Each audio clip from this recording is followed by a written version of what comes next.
Құрметті әріптес, келесі сабағымызға қош келдіңіз. Бұл сабақта біз сіздермен мұғалімге қажетті бір беттік сайт, яғни таплинк сайтын құрастыратын боламыз. Ол үшін кез келген браузерге қазақша немесе ағылшынша таплинк деп жазсаңыз болғаны. Бірінші тұрған сілтемеге өтеміз. Бізге войти деген түймешені басу керек. Авторизация жасау үшін біз Google деген түймешені басу арқылы өзіміздің аккаунтымызбен кіруімізге болады, немесе жаңадан электронды почта арқылы жасауға болады. Біздің ең алғашқы парақшамыз осылай ашылды. Бізде төменде мынадай шаблондар берілген.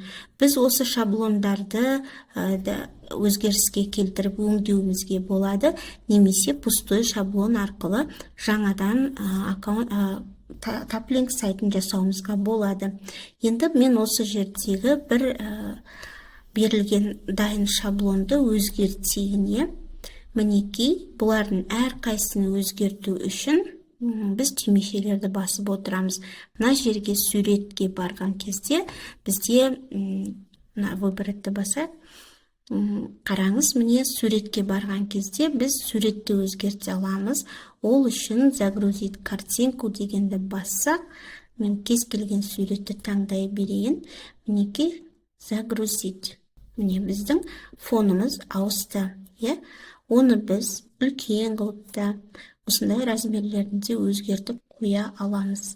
Сохранить түймешесін міндетті түрде басыңыз. Келесі біздің қадам бұл ваше имя деген бөлімді басамыз. Осы жерге аты жөнімізді жазамыз. Мінекей, бұл жерде біз маленький заголовок, большой, средний текст дегендерді қолдана аламыз. Өзгерте аламыз. Өздеріңіздің кругозорларыңызға байланысты шрифті де өзгерте аламыз. Және ортаға, немесе бір жолақтың бір шетіне, немесе тең дәрежеде қоюға болады. Жирный деп атамыз, шрифттердің түрлері, курсив шрифт көп жасауға болады. Және де біз жазуымыздың түсінде осы жерден ауыстыра аламыз. Көк түс керек па, қандай түс керек? Осы жерге сохранить деген батырманы басамыз.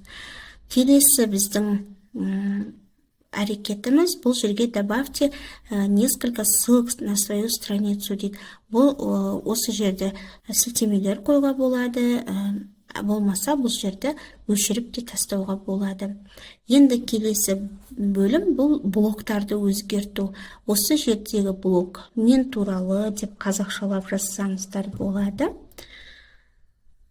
Мына жерде өзіңіздің менің жұмысым, хоббиім деген сияқты ақпараттарды жазуыңызға болады. Мысалы, нөмірі 170-ші орта мектептің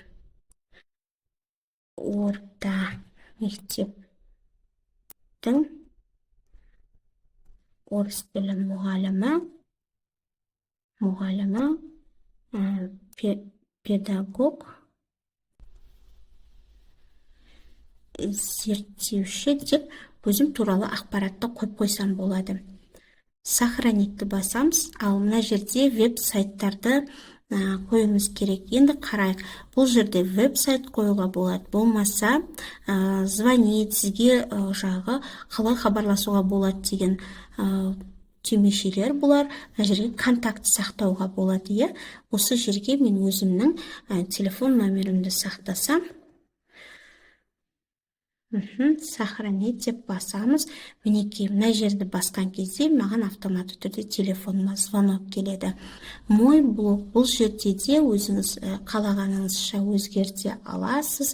Және бұл жерге де өзіңіздің перейти в блог деуге болады, сохранить контакт, немесе электронды почтаңызға хат жазуға болады, телефоныңызға SMS, немесе звонить, болмаса веб-сайтыңыздың сілтемесін қоюға болады. Осы жерге. Бізге толтыр деп тұр.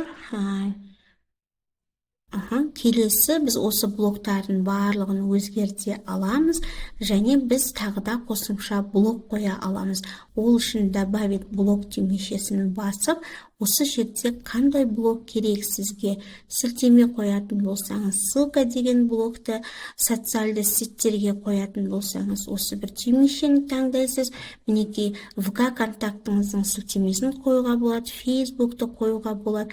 Осы жердегі әлеуметтік желілердің сізде қандай ашылған парақшалары бар, соны өзіңіздің еркіңізге байланысты платформаңыз бар ма, YouTube арнаңыз бар ма, сілтемелерінің барлығын осы жерден алып басу арқылы қоюыңызға болады.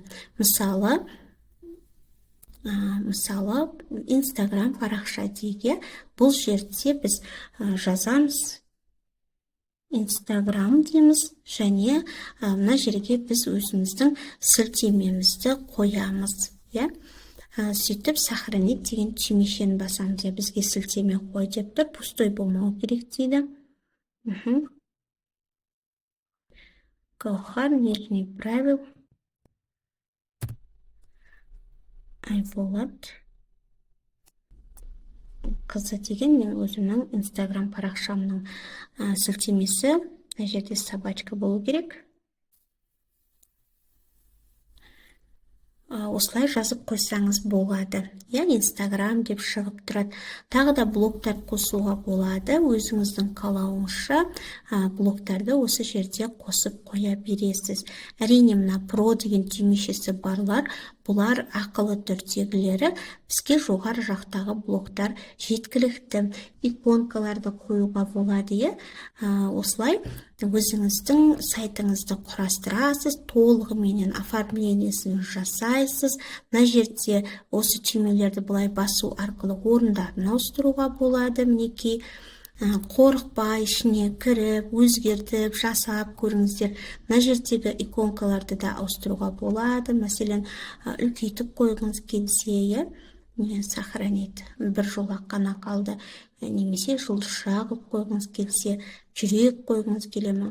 Осы жерден түр-түрлісін таңдап, өзіңіз жасай бересіз. Енді предварительный просмотрын көрейік. Мінекей сайт осындай түрде болады. Әлде де өңдеймін десеңіздер, қорықпаңыздар, барлық жерін қарап, өңдеп, өздеріңіздің қиялдарыңызды қосып, осылай жасай берсеңіздер болады. Мәселен, мына жерде мой блогқа оқушы жетістігі, интернет-магазин орнына педагог жетістігі деп, және олардың барлық материалдарын Google дискіге сақтауға болады, сілтемесін алу үшін, немесе кез келген жаңағы платформаларға салып, солардан сілтемелерін алып, осы жерлерге орналастыруға болады. Напишите мне деген жерге хабарласу үшін телефон номеріңізді қалдырсаңыз болады. Неге осындай өзгерістер енгізіп, болғаннан кейін сілтемені алу үшін мына жерде бізде толтырылмаған деп тұр. Осы жерде мен жай толтыра салайын.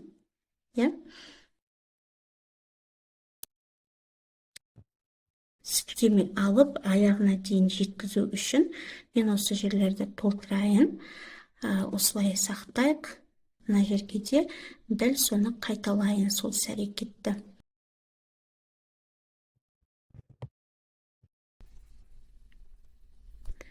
Кейін өзгерткілеріңіз келсе, ішіне кіріп, жасаған сайттарыңызды переоформление жасап, өзгертіп ала аласыздар.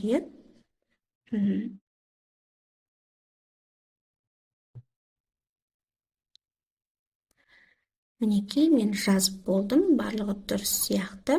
Енді сілтеме алу үшін, мінекей көрдіңіздер ма, осы жерде осылай қылып шығып тұрады. Мына сілтемені осы жерге атымызды жазамыз.